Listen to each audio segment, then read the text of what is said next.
welcome to What's Up News Network, being broadcast from Panama City Beach, Florida, the home of the world's most beautiful beaches. I am Jim Free with Jim Free Realty. Please help me out this morning by looking right below this picture and see the red subscribe button, and how about punching that for me? Be most helpful. Had to change hats this morning.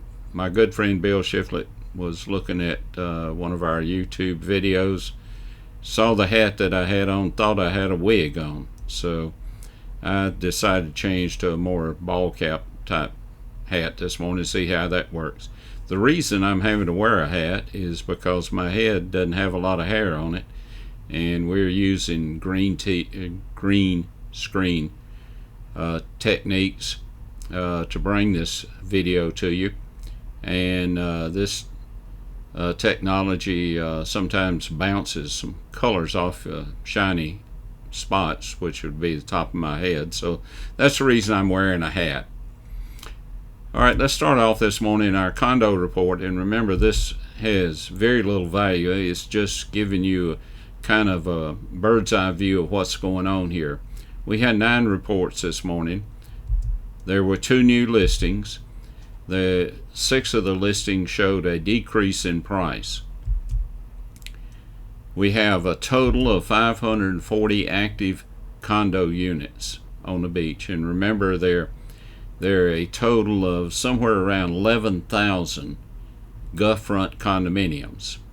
We have 540 condos that are active this morning, and 297 of those are Gulf front units. On the 5 bedrooms, we have 10 units available. 4 bedrooms, we have 88 units available. The 3 bedrooms, we have 166 available. And the 2 bedrooms, we have 172. On the 1 bedrooms, we also have the same number, 172. 21 studios available. The condo units sold during the past 30 days, we had 188 units sold. 90 of those were Gulf front units. Of those that were sold, there were 4 2-bedrooms, 2 of them which were Gulf front. There were 331, excuse me, I think that's an error, but there were 33 3-bedrooms sold, 14 of which were Gulf front. 2 bedrooms, we had 84 units sold, 48 of those were Gulf front units. And in the 1 bedrooms, we had 60 units sold, 21 of which were Gulf front units. 9 studios sold, and 5 of those were Gulf fronts.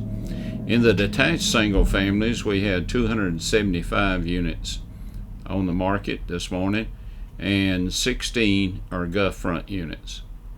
Sold in the past 30 days, we had 112 units of the detached single family sold, 1 of which was a Gulf front unit. On the attached single family, we had 82 units this morning that were active, 10 of which were Gulf front units. We sold in the past 30 days, we had 38 units sold, 1 of which was a Gulf front unit.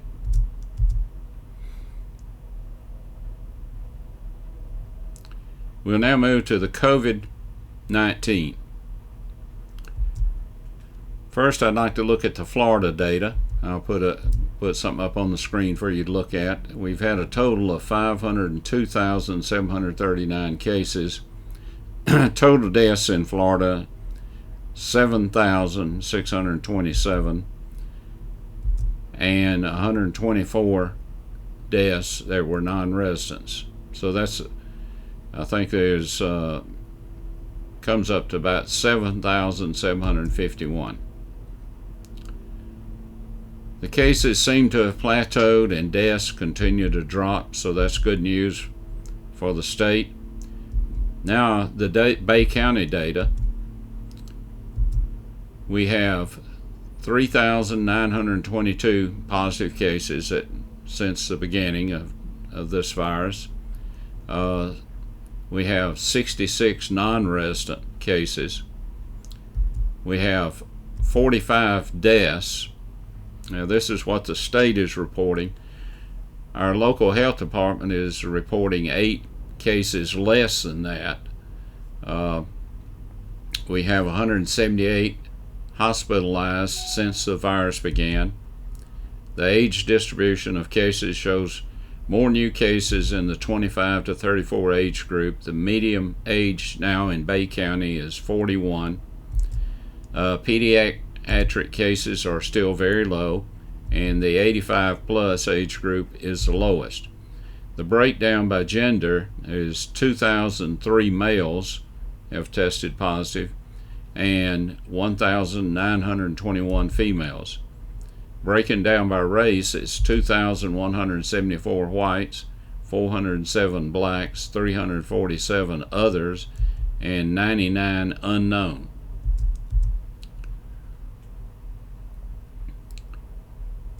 On the Bay County news, also I mentioned that the health department has 37 deaths that they're reporting, whereas the state is reporting 45 in Bay. So we really don't know which is the accurate, but there's a lot of conflicting data between the local health department and the state on their reports. There have been 5 deaths associated with long-term care facilities in Bay County overall.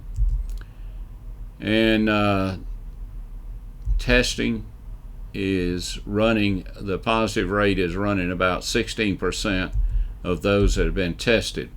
We have tested 24,276 of our folks in Bay County, and the out of the 24,276, 20,312 of those were negative tests.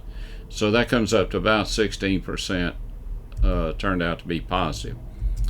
The cities in Bay County you might be interested in, actually Panama City Beach comes out pretty good on this report. Panama City, which is across the bridge from Panama City Beach, they had the highest number. They have 2,617 positive cases. Lynn Haven has 510 cases. Panama City Beach 485. Youngstown 68. Southport 60. Fountain 38. Callaway 18. Mexico Beach 10. Tyndall Air Force Base 8. Parker 5. Vernon 3. Inlet Beach 2. Bayou George 1, Seacrest 1, Rosemary Beach 1, and Watersound 1.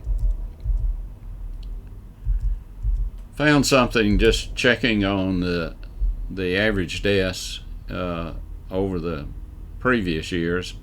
Went back and looked at 2019. We had 1,873 deaths in Bay County.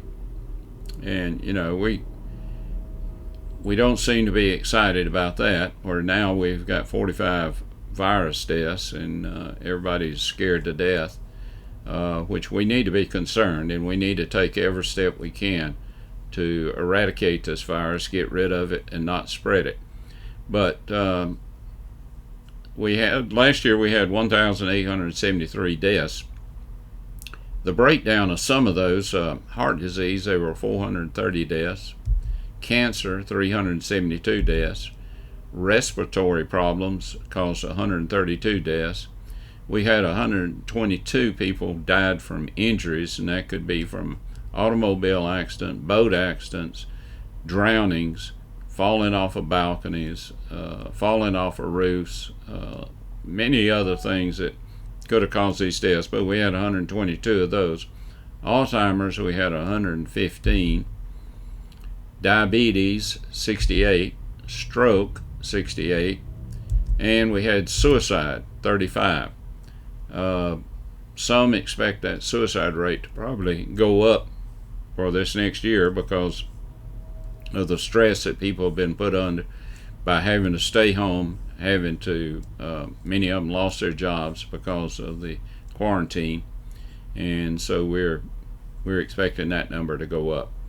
32 people died from septic conditions, 29 from hypertension. We had 25 deaths from the flu, 22 liver disease deaths, 13 nutritional type deaths, benign neoplasm, and I believe that we had 13 of those, and I believe that's a tumor that causes death that is not cancerous.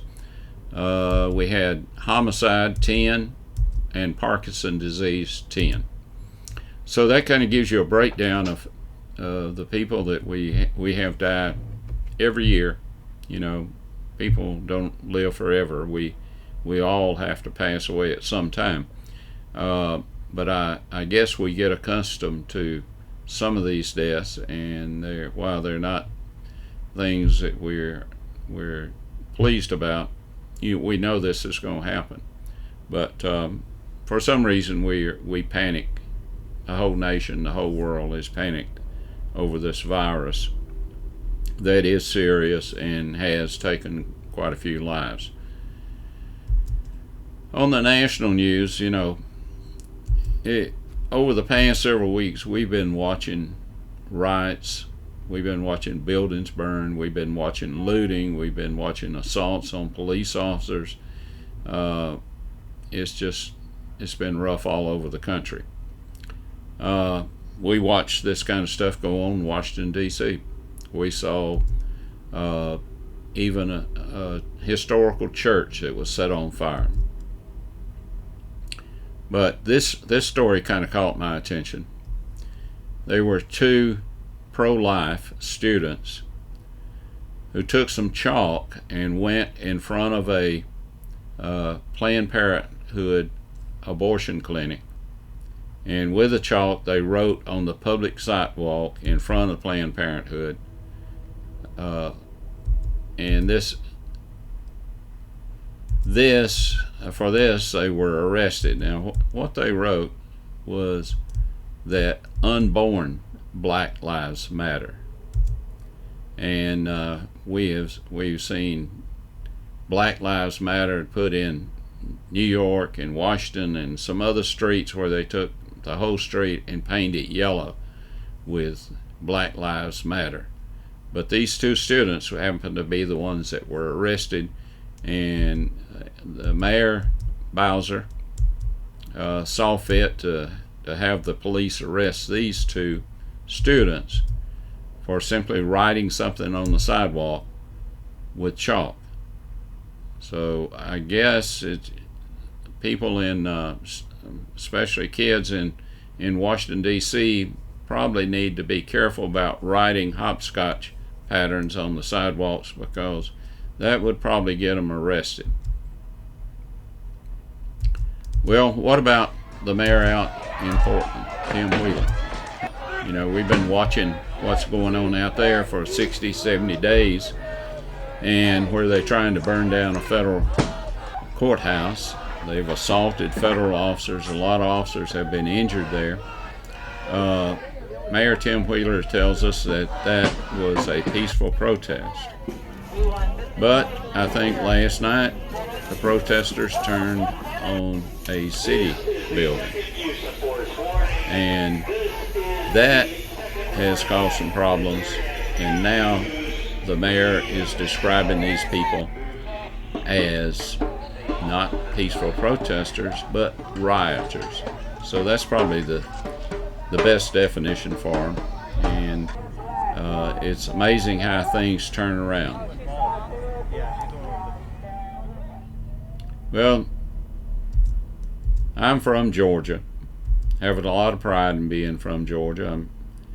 I didn't graduate from the University of Georgia, but have children and a lot of other relatives that have graduated from the University of Georgia. I went to Georgia State and went to law school in Atlanta because I like to drive in bumper-to-bumper traffic. University of Georgia has a great veterinary medicine school, and they've been doing some great work. In fact, recently they ran an intelligence test on a mule, Now, I don't know how they did that, but they discovered that this mule had an IQ of 186. Now, that was really amazing that you could have what's considered a dumb animal that had such an IQ, and I don't know whether that was some genetic thing that happened, but this mule was very, very smart. And but they also discovered that this mule lacked social skills.